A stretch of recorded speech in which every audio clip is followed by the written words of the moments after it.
Welcome to the Relateable podcast, a safe space for open and honest conversations created for Black people.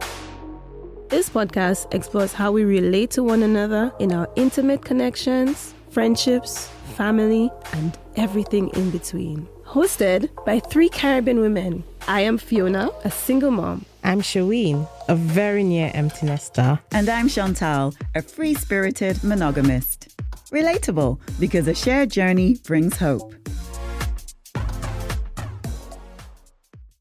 Welcome to episode 3 of the Relatable podcast. On this week's episode of Getting to Know You. Getting to know all about you. Wow, the harmony is terrible. It is majestic, magical. On this week's episode, we get to know more about our homegirl, free-spirited, monogamous Chantal, founder of Island Girls Rock, and all-round article Bad Gyal, carer, lover, giver, community activist, and finding out all about what makes her happy. Food. So buckle up and load up, ready for episode 3 of the Relatable podcast.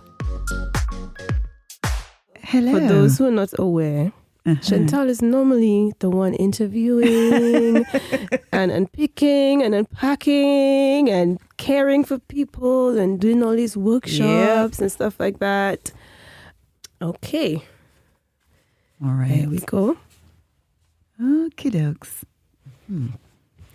All right. Good question. Uh-oh. What did you learn about relationships from your parents? Yep. Question. Well. Okay, so to give everyone context, I have 3 parents. I have 2 fathers, my biological father and my stepdad and my mum. So, boy, this question, I mean, goddamn. I know, right? I couldn't get... I get some easy peasy questions. It's like, what you what did did I learn? Okay. What did I learn from my parents about relationships? I remember when I was a lot younger and my stepdad and mom were, I guess, in the... I don't even think it was honeymoon stage because they'd known each other since I was like 2 or 3. And I might have been around 9, 10. I remember them being very affectionate and publicly so. There's a favorite picture that I have of them. And it was the 70s. And my mom, stunning, had on a boob tube, her big afro, these loose fitting, I guess they were culottes. And they're laughing. And his hand is trying to sneak down the front of her boob tube. Ooh. And someone snapped that photo. I love that. And I look at that photo sometimes and think, look at these 2, huh? Beautiful. Those are the images I have of them when I was growing up. And so for me, I always want that in my relationships. Or I'm naturally that way anyway.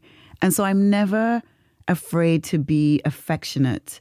And I'm not afraid to be affectionate in public because... for me, touch and sharing those moments is so important in connecting and in intimacy. And I know I've complained to you guys for the whole pandemic. I just need to be touched. I just need a hug.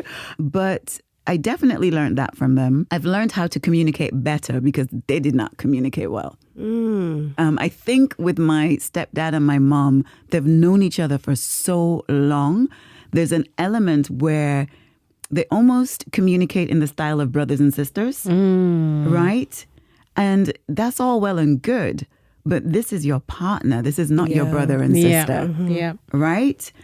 And so I've learned to really try my best to understand that as familiar as I am with the person standing in front of me as my partner, I still cannot make assumptions about the way they may want to navigate a certain situation that we're dealing with as a couple. Or I can't assume that this is the way that this person is going to deal with it. And so for me, which may annoy my partners, there's always this okay, well, to go back to Fiona's question, but how does that make you feel? And I know there must be like, this blasted woman, I always want to know about my feelings.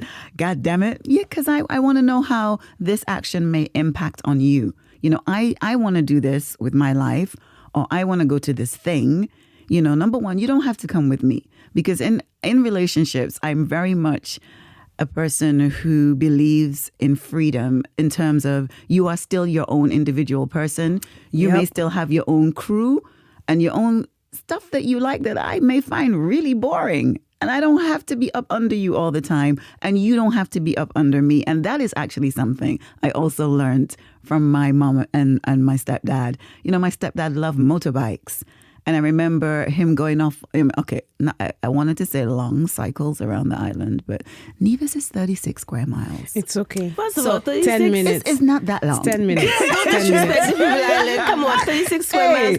First of all, that's still long. It's long. Okay, right. Okay. Mind your ass. Most cyclists are not cycling from England to Scotland. Thank you very much. They are going from Brixton to Peckham. Thank you very much. Okay, half an hour. Okay, so he would be on his motorbike or his Shirley. moped.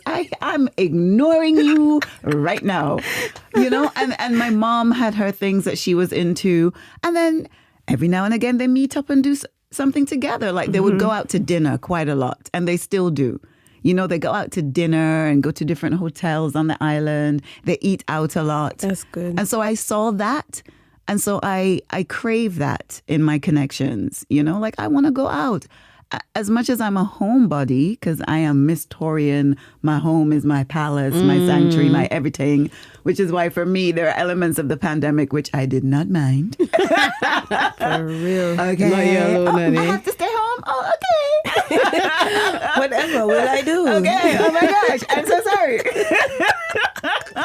And even like the way my mom makes a fuss of my dad's birthday every year. Well, that's like a beautiful thing. And it's so beautiful. And I love that. I love that she makes a fuss. My mom will go and order things in secretly and, and have people make his favorite cake and take him out. And my stepdad, dad, because it's the same to me, is a little bit of an introvert. Man, Vanessa, we not got to do all them things there still, Yes, we do. Because you know what? 1 year, she don't do it. He'd be like, but wait, wait. exactly. What's going on? What else going on here? Definitely. So there's that. And the last thing that I've learned from them is to listen. They do not listen to each other. And sometimes as a child, you are like thinking, but all mommy is saying is this, or all daddy is saying is this, but y'all not listening. And as a child, you can see that because you're like, well, what's the big deal? But because they're not listening to each other, they're completely missing the point. Yeah. And something which could be resolved in probably half an hour ends up stewing for like a day. And as the child, you're like, oh, for heaven's sake, So there's things that I've learned. My parents are human. And they were learning themselves. They got married. They have these 3 girls. They're coming from, in a sense, even though they're both from Nevis, my mom mostly grew up here. My dad made the choice out of all his siblings to not move to the UK during the Windrush era. He was like, it cool, I'm good. And I love him so much for that. My stepdad is like, yeah, y'all go. I'm going to stay here. He's smart. He's the smart for me, one. I feel like, boy, you made the right choice, baby. He's the smart one. Yeah. Cool. That's really beautiful. I think it's so interesting when talking about that they could be very physically affectionate, but also not listen to each other. Crazy, right? Right? Or, it's beautiful to think that 7-8 years into a relationship, you're still trying to, catch a little feel of the birds. Whatever. That's very cute. I love that photo. But then it shows, that relationships are multi-layered. And just because one aspect of it may be beautiful and golden and shining, there's always some aspect that needs to be worked on. Right? And it's recognizing that. And saying, okay, we're good at this. We're quite shit at that. Let's see, let's see how we can work together to make it less shit in this aspect. Because you're never going to get it 100% right. That's impossible, and it's a fairy tale that people have been sold. It's never going to be butterflies and hearts and flowers and fairies all the time. that's not real. That's not even the relationship when you're still in that phase. The relationship is when the shit happens and you have your first conflict. And it's about how you resolve those conflicts. Can we resolve our conflicts in a respectable way? Or are we going to attack one another? Like, how are we doing this? Those are the things when you know, oh, this is where we're really in a relationship now. Yeah. That's how I feel. Yeah. And to say, like, even though we're going through all of this, I still choose to stay because I'm willing to work through it. Yeah, I think those things are very telling. So, okay. All right. Well, please let me get an easy question. I mean, All right. Right. These are very good questions, you know. Great. Name 3 Let's go.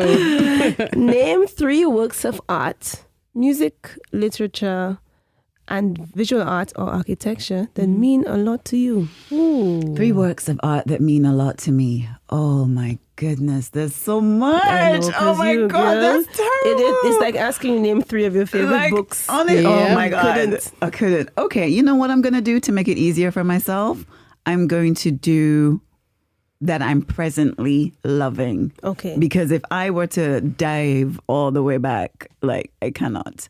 Okay, so right now, there's an artist who I love called Amber Mark, and she has a song called Worth It. And it's such a beautiful song, and I wish I had the lyrics to hand, but I don't. And it's an upbeat song, and it's just almost like an anthem where it's like, look, no matter what, you're worth it. You're worth the beautiful things. You're worth a beautiful experience. You're worth a beautiful life.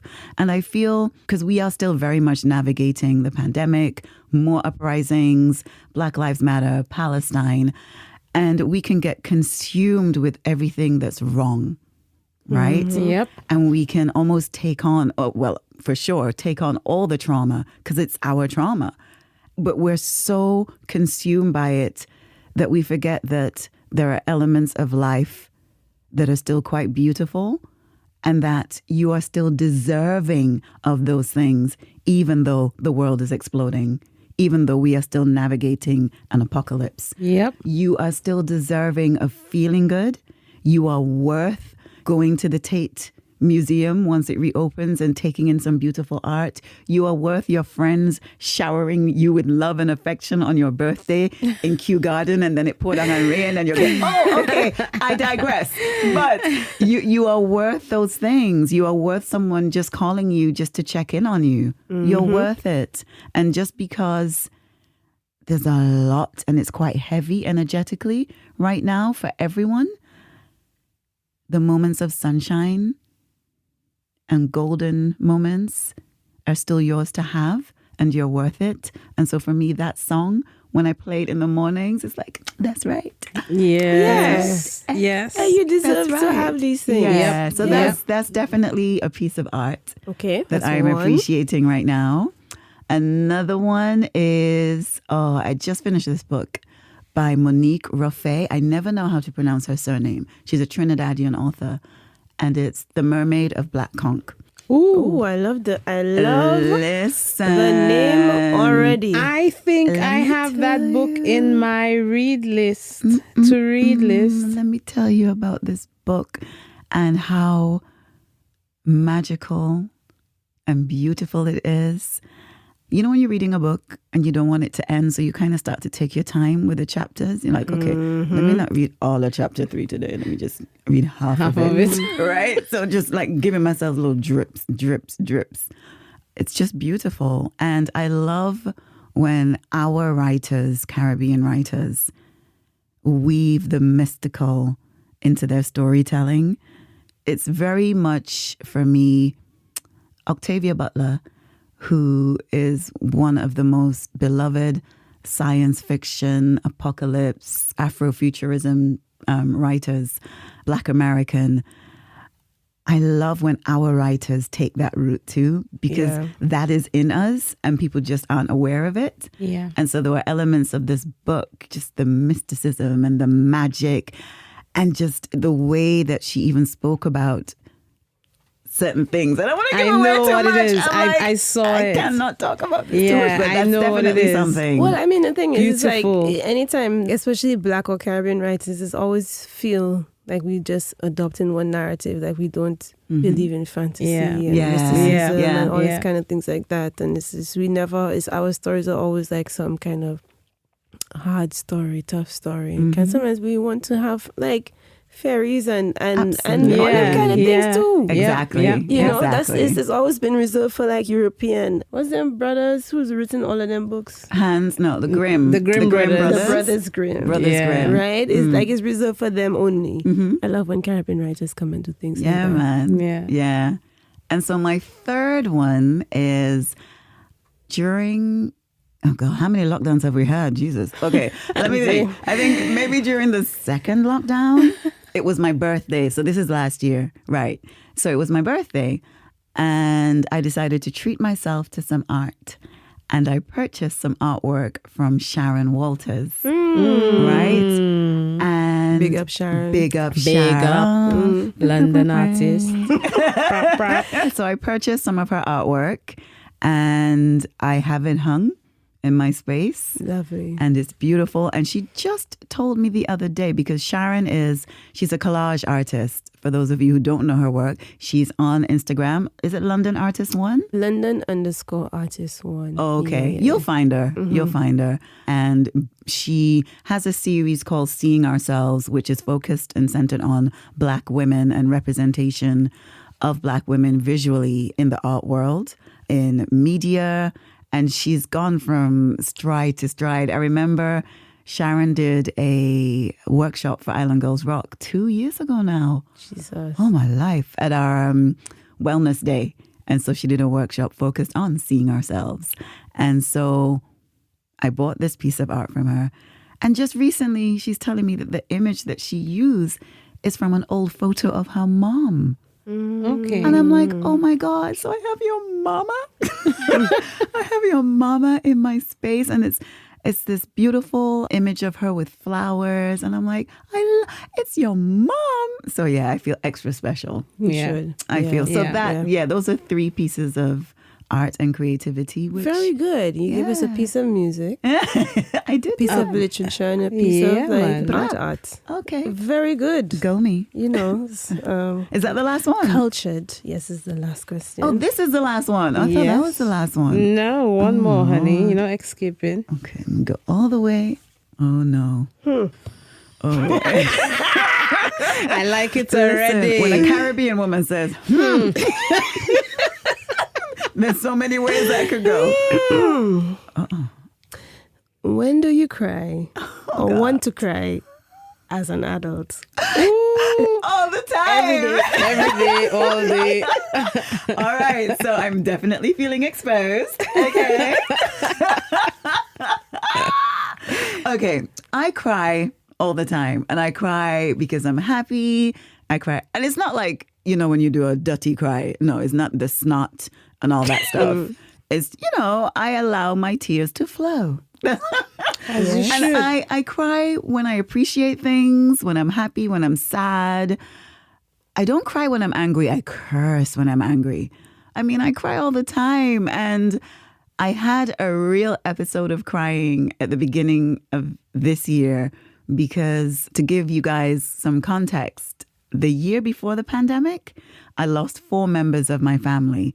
And it was in some very tragic circumstances, 2 of them. And then we went into the pandemic, right? And so, of course, we're all in survival mode. So I lost them in 2019. Then we went straight into the pandemic in 2020. And so I hadn't recognized at the time that I hadn't given myself, I didn't have time to grieve. So I went straight into survival mode for 2020, right? And so we're all in survival mode. The cortisol levels are going, keeping going, fight or flight, Boy. Of course I was sad and still very brokenhearted about my loss from the previous year, right? So then an opportunity arose for me this year, 2021, to be completely alone for, I think, let me see, for 5 months. Yes. For 5 months, right? Completely alone. And let me tell you guys, for the first 2 months, all I did was bawl every day. And at first I was scared. I was like, child, what do you? What's wrong with you? You know, I'm very much in therapy. I do all the things, but I'm in the shower, I'm crying. I'm in the kitchen, I'm crying. I'm watching Netflix, I'm bawling. Even if what I'm watching was not bawl worthy. I'm bawling. And at first I was like, girl, what the rest is wrong with you? Right? So luckily I had a therapy session around that time. So I'm like, and I don't understand. I said, I'm not especially sad. I said, but I'm just, and she's listening to me. She's like, okay, so Chantal, let me ask you a question. Because you know that's what the therapists do. Let me ask you a question. I'm like, yes.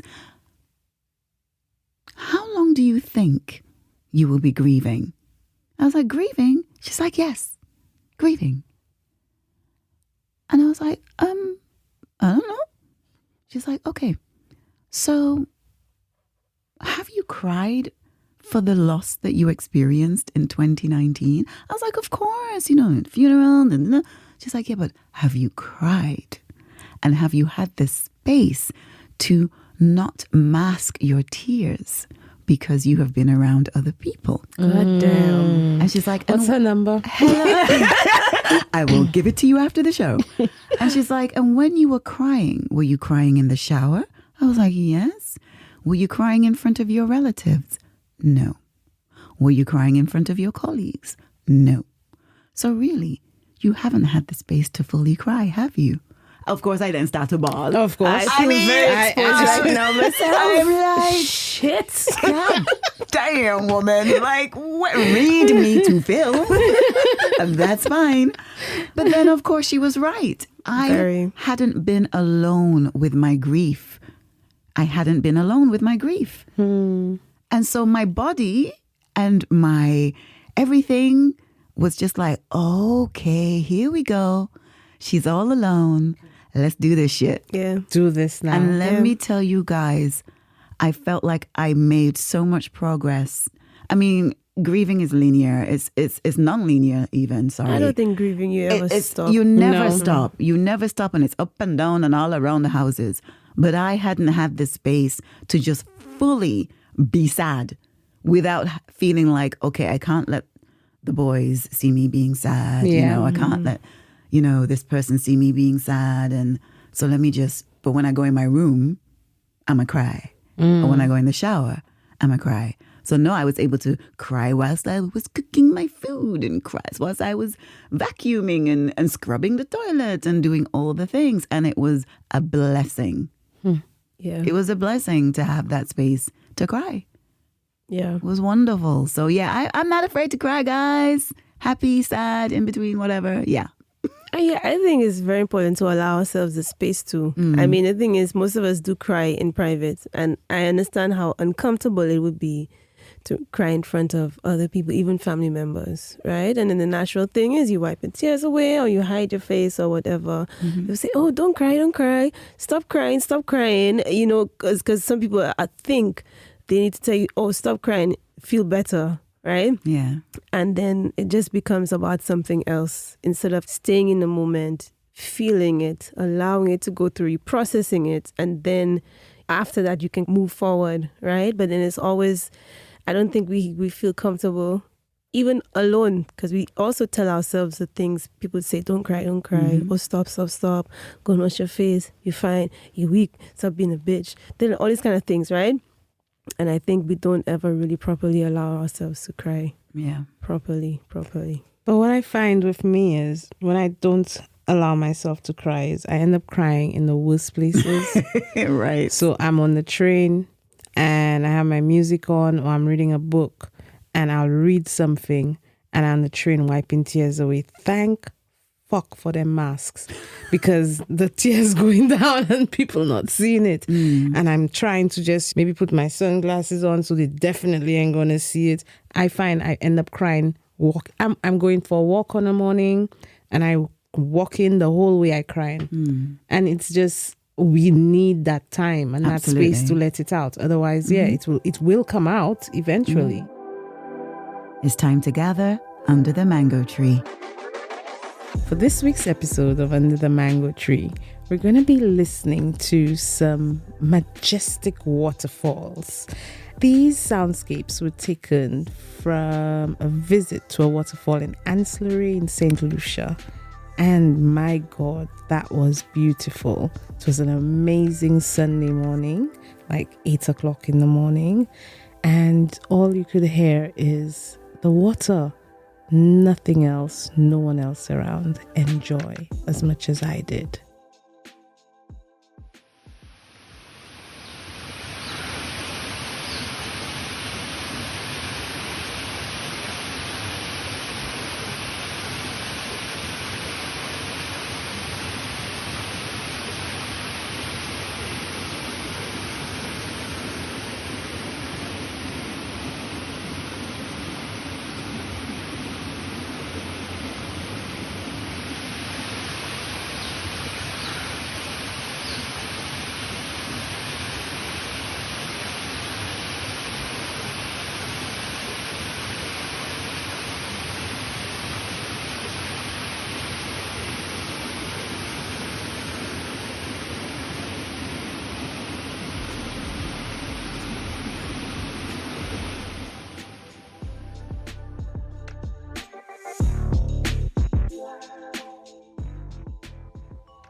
What's bringing you joy this week?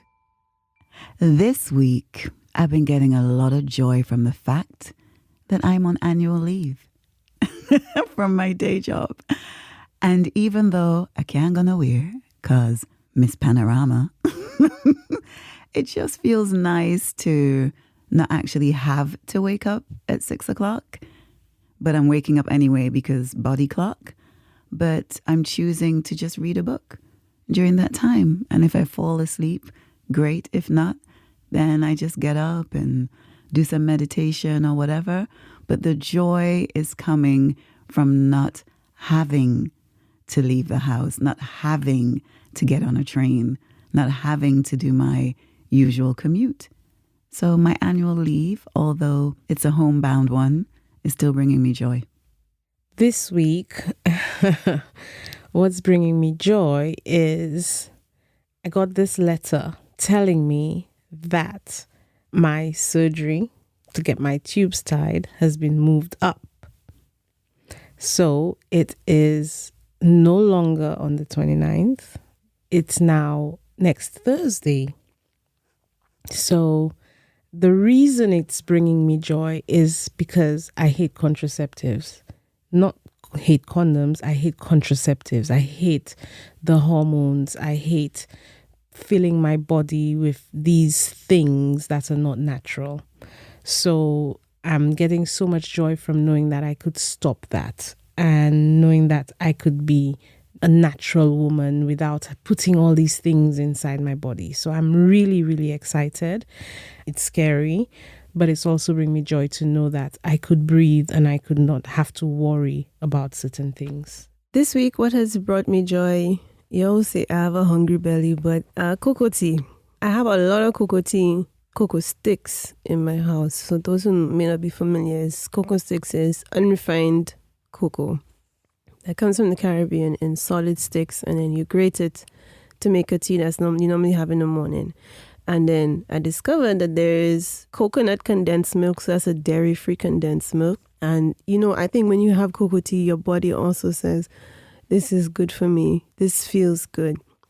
I love the earthiness of the taste. And I'm a person who, I love chocolate, so I love strong tasting chocolate, not watered down chocolate with so many additives. So I like to taste it in its purest form. And it has brought me a lot of joy to be able to taste the earthiness and purity of it in the morning, and something that's dairy-free with the touches of coconuts, cinnamon, bay leaf, nutmeg, and stuff like that. It just feels good in the morning.